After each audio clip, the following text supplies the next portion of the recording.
ಕಳೆದ 2-3 ತಿಂಗಳಿಂದ ಗೃಹಲಕ್ಷ್ಮಿ ಅನ್ನಭಾಗ್ಯ ಯೋಜನೆಯ ಹಣ ಫಲಾನುಭವಿಗಳ ಖಾತೆಗೆ ವರ್ಗಾವಣೆಯಾಗ್ತಾ ಇಲ್ಲ. ಅದಕ್ಕೆ ರಾಜ್ಯದಾದ್ಯಂತ ಮಹಿಳೆಯರು ಫಲಾನುಭವಿಗಳಿಂದ ಆಕ್ರೋಶ ಕೂಡ ವ್ಯಕ್ತವಾಗ್ತಾ ಇದೆ.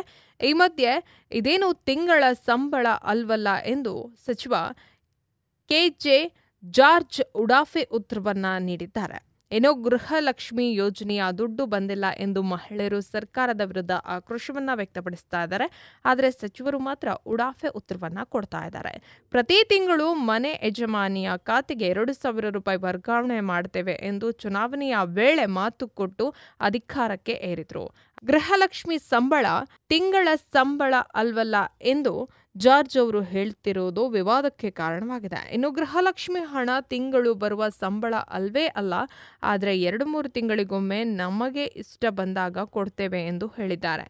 ಮನೆ ಯಜಮಾನಿಯರು ಯಾರೂ ನಿಮ್ಮನ್ನು ಕೇಳ್ತಲೇ ಇರಲಿಲ್ಲ ಎಂದು ಮಹಿಳೆಯರು ಆಕ್ರೋಶವನ್ನ ವ್ಯಕ್ತಪಡಿಸ್ತಾ ಇದ್ದಾರೆ. ಇನ್ನು ಗೃಹಲಕ್ಷ್ಮಿ ದುಡ್ಡಿನಿಂದ ಫ್ರಿಡ್ಜ್ ತೆಗೆದುಕೊಂಡವರು, ಬೈಕ್ ತೆಗೆದುಕೊಂಡವರು ಎಂದು ರಾಜ್ಯ ಬಿಜೆಪಿ ಆರೋಪಕ್ಕೆ ಸಿಎಂ ಸಿದ್ದರಾಮಯ್ಯ ಅವರು ತಿರುಗೇಟನ್ನು ಕೊಟ್ಟಿದ್ದಾರೆ. ಶೀಘ್ರದಲ್ಲೇ ಹಣ ಜಮೆ ಆಗತ್ತೆ ಎಂದಿದ್ದಾರೆ.